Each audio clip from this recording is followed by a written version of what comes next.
नहीं है, आगाही नहीं है, कोई बताने वाला नहीं है।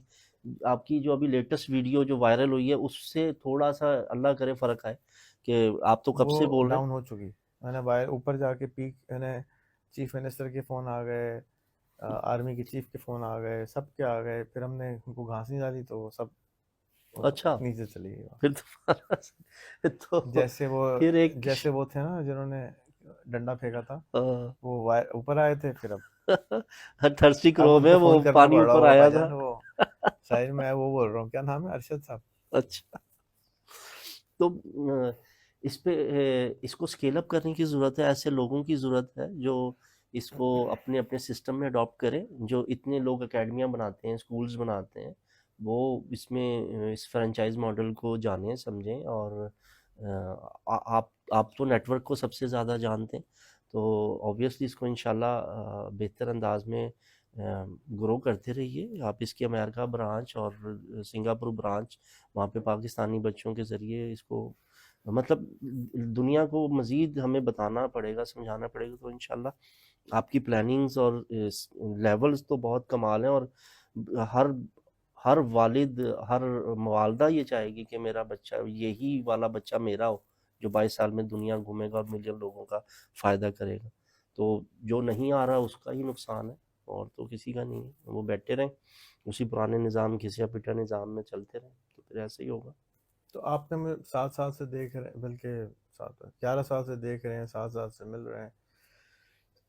मेरी सच्चाई सदाकत से आप वाकिफ़ हैं, मुंह फट होने से भी वाकिफ़ हैं, हम्म। डांट से भी वाकिफ़ हैं, मोहब्बत से भी वाकिफ़ हैं। स्कूल भी आज देख के आया, तो क्या आपको लगता है ये हो जाएगा? बिल्कुल होगा इंशाल्लाह। शुरू-शुरू वक़्त लगता है लोगों को एक बिलीव आने में, एक ट्रस्ट बिल्ड होने में।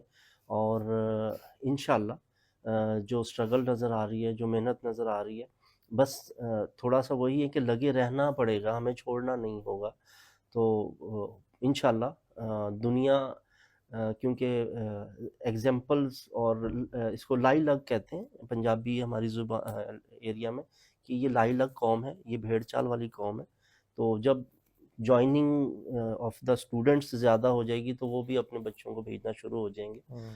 और वो बच्चे जो है इंशाल्लाह मुकम्मल, मेरा तो मुकम्मल ट्रस्ट और भरोसा और यकीन है कि पाकिस्तान के लिए, गुर्बत के ख़ात्मे के लिए जो आपने मिशन शुरू किया था, जो आप बार बार बोलते थे, अब ये वो स्कूल ही एक वो कुलिया है, वो फार्मूला है जो वाकई मुल्क को गुर्बत से निकालेगा।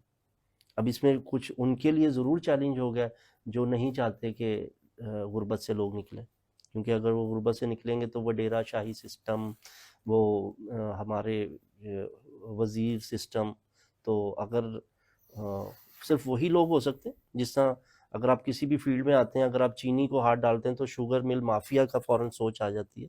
तो यहाँ पे भी हमें सिर्फ उन उन लोगों से ही हो सकता है कि शायद वो ना बढ़ने दें, अदरवाइज ये तो स्कूल्स हैं, सिटी स्कूल है, बीकन हाउस है, पंजाब कॉलेज है, कर ही रहे हैं काम, सभी अच्छे कर रहे हैं। मैं तो किसी को गलत नहीं कह रहा। मैं तो एक छोटा सा, एक मेरा ख्वाहिश तो ये है कि मैं सिर्फ 1,000 बच्चे पढ़ाऊँ, फिर बंद कर दूँ। बंद कर दूं। बंद कर दूँ। वो बंद हो ही नहीं सकता।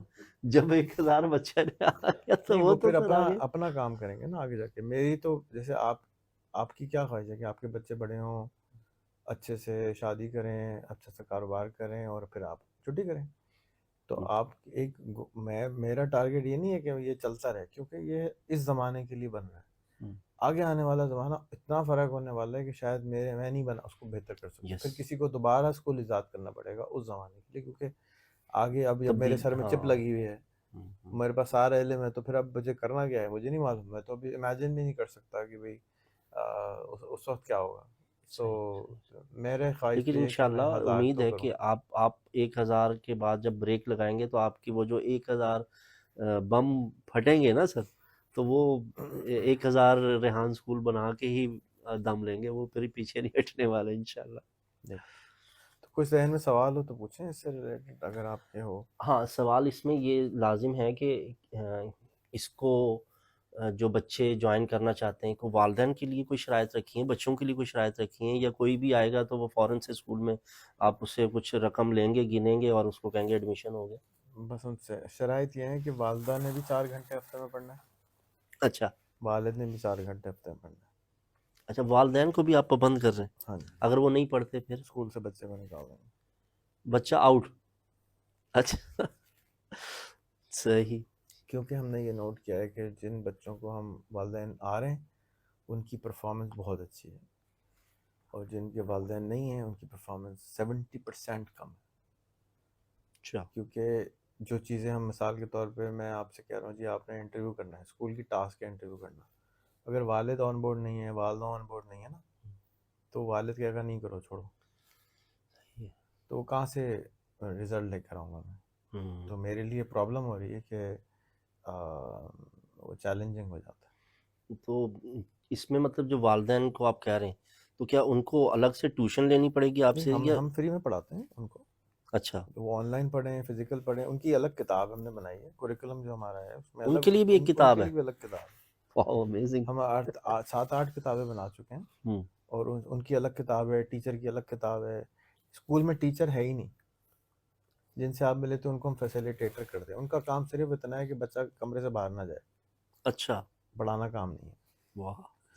उसके साथ एक और हम रखते हैं असिस्टेंट फैसिलिटेटर, उसका काम है कि वो रिपोर्टें बनाता है कि आज किसने काम किया किसने नहीं किया, और जबरदस्त। वो फैसिलिटेटर को हेल्प करता है। फैसिलिटेटर का 2 काम है, एक तो वो यही कोर्स जो बच्चा कर रहा है वो खुद भी करता है, ओ। और जो असिस्टेंट फैसिलिटेटर है उसका भी यही काम है, खुद भी करना है और रिपोर्ट भी लिखनी है। हम्म। और किसी बच्चे को प्रॉब्लम आ जाए तो वो कौन सॉल्व करेगा, वो फैसिलिटेटर भी नहीं करेगा, असिस्टेंट फैसिलिटेटर, उसी में से एक स्टूडेंट को मॉनिटर बनाते हैं सही। हफ्ते भर के लिए, हम्म। वो उनकी हेल्प करेगा, और मॉनिटर की हेल्प असिस्टेंट फैसिलिटेटर कर सकता है। इसमें मकसद क्या है, फिर हम हर बच्चे को एक हफ्ते के लिए प्रिंसिपल बनाते हैं, हर बच्चे को एक हफ्ते के लिए यानी चेंज होता रहता है, तब्दीली आती है वाइस उसमें। प्रिंसिपल बनता है, कोई क्लास टीचर बनता है, हर चीज़ करवाते हैं, यानी तो बच्चे ही ने स्कूल चलाना है, हम्म। जवानों को पीरों का उस्ताद कर दे, हम्म। खिरत को गुलामी से आज़ाद कर दे।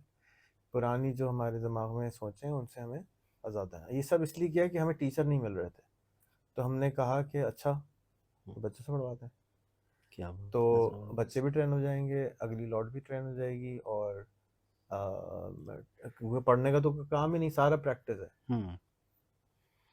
तो इसमें चपाती कुछ पकानी जाओ, पकाते जाओ पकाते जाओ। आपने स्ट्रक्चर डिज़ाइन किया, आपने सिलेबस डिज़ाइन किया, तो प्रॉब्लम हो सॉल्विंग रहे के हैं ना लिए जी, क्या है? उसके अंदर अगर कहीं पे गड़बड़ आती है, फुली बच्चा नहीं कर रहा, आप जितना भी कह रहे हैं, तो उसके लिए क्या कुछ सज़ाएँ हैं, कुछ पनिशमेंट्स हैं? जिस तरह वो होता था, बच्चों को सज़ा बैठे रहो, देते थे, खड़े हो जाओ, मुर्गा बन जाओ, नहीं ये वो। कोई सज़ा नहीं है, अच्छा। करते रहो, ट्राई करते रहते हैं उसको, हुँ। और फिर भी बहुत ही नहीं करता तो फिर उसको 3 वार्निंग लेटर देते हैं, कहते हैं बेटा आप नॉर्मल स्कूल में चले जाओ। अच्छा, यानी कि आपकी सबसे बड़ी सज़ा और छोटी सज़ा यही है कि जाओ बेटा अपने घर जाओ, 3 स्कूल वार्निंग छोड़ है दो। फिर छोड़ो। अच्छा, 3 वार्निंगें दी जाती हैं हम्म। और उसके बाद कहते हैं ठीक है बेटा, आप हम आपको नहीं पढ़ा सकते। नहीं, आप ये नहीं करना चाहते तो आ क्यों रहे हैं? हुँ। जब 70% बच्चे या स्टूडेंट्स आ रहे हैं और जाना ही नहीं चाहते घर, हुँ। सही। तो इसका मतलब हमने तो ये तो पूरा गेम की तरह है ना, खेल रहे हैं वो सारे, सुबह आते हैं अपनी मर्जी से काम करते हैं, अपनी मर्जी से टास्कें करते हैं और चले जाते हैं, सही। खेलते हैं। हुँ। उसमें कुछ पाबंदियां हैं, मिसाल के तौर पे रोज़ हमें सफाई करनी होती है, आधे बच्चों को एक दिन, आधे बच्चों को एक दिन। गुड। उसमें बाथरूम धोना भी शामिल है, उसमें स्कूल की सफाई भी शामिल है, उसमें क्लास की सफाई भी शामिल है, उसको जापानीज टर्मिनोलॉजी है, ओसोजी कहते हैं। ओह सो जी। फिर हम मेडिटेशन सिखाते हैं, रोज़ 25 मिनट आपने रोज़ मुराकबा करना है, योगा वगैरह? फिर 25 मिनट योगा करना है, अच्छा। फिर नमाज़ पढ़नी है, माशाल्लाह। फिर आप जा सकते हैं आगे चल के, हम अरबी डालेंगे, तुर्किश डालेंगे, चाइनीज़ डालेंगे। ठीक।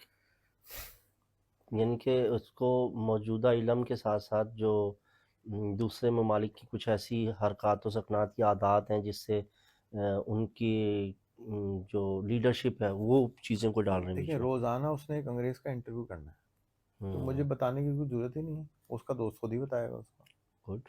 और वो पब्लिकली करना है। जब हुँ। पब्लिकली करना है तो उसके अब्बा भी देख रहे हैं, उसकी अम्मा भी देख रही हैं, उसका दोस्त भी देख रहा है, उसकी चाचू भी देख रहे हैं, उसकी खाला भी देख रही हैं, सब देख रहे हैं। हुँ। तो उसको खाल भी मोटी करना सीखना है कि जी हुँ। फुप्पो को डांट दिया था आज, तो तुमने ऐसी बात की थी, तो तमीज़ हम नहीं सिखा रहे, तमीज़ फुप्पो सिखा रही हैं। फूफो को आती है, खालू को आती है, चाचू को आती है, लेकिन वो चुप के करता था पहले। अब ये सबके सामने जब इंटरव्यू करता है हुँ, तो नज़र आ जाता है कि ये बच्चा कुछ कर रहा है या नहीं कर रहा। और 100 दफ़ा तो इंटरव्यू तक तो मैं तो देखता भी नहीं हूँ, हुँ, क्योंकि 100 दफ़ा में जाके तो उसका इंटरनेट ठीक होता है, हुँ, उसका लैपटॉप ठीक होता है, उसका माइक्रोफ़ोन ठीक होता है, उसका डेस्क ठीक होता है। पहले वो हर चीज़ के ऊपर इल्ज़ाम लगाता है। सर हाँ, कंप्यूटर ख़राब था मैंने नहीं किया, हाँ, सर वो इंटरनेट ख़राब था ये नहीं किया, सर माइक ख़राब था मैंने नहीं किया। वो बहाने ही ढूँढता रहता है। वो कहता है अच्छा बेटा ना कर। 100 जब कर लेता है ना, वो क्या फिर अब आप मेरे साथ इंटरव्यू करें। तो वो हुँ, उस चक्कर में, लालच में, रिवॉर्ड सिस्टम है। पहले हम हर इंटरव्यू पे बच्चे को ₹50 भी दे रहे थे। हुँ, जब शुरू कर रहे थे ना, सही, तो नहीं करके दिया उन्होंने। फिर हुँ, हमने ₹100 किया अंग्रेजी का इंटरव्यू, ₹50 किया उर्दू का उर्दू का इंटरव्यू। इंटरव्यू। बच्चे 8-8 हज़ार रुपए घर लेके जा रहे थे महीने, 1000 घर लेके जाते थे। क्या बात है! ज़बरदस्त। तो लेकिन उससे क्या हुआ कि एक ने बच्चे ने 250 का इंटरव्यू कर डाले गोरे के। उसको अंग्रेजी नहीं आती थी और उसने अंग्रेजी के इंटरव्यू कर डाले क्या बात! और उससे उसकी अंग्रेजी आ गई। जैसे अगर मैं आपके इलाके में आके रहना शुरू कर दूँ तो हाँ, और मंडी जाना शुरू कर दूँ तो थोड़े दिन में पंजाबी आ जाएगी। पंजाबी आ जाएगी। तो इसी तरह से उसको अंग्रेजी आ गई। इसमें सबसे बड़ा चैलेंज अभी तक जो मैंने ओवरऑल देखा,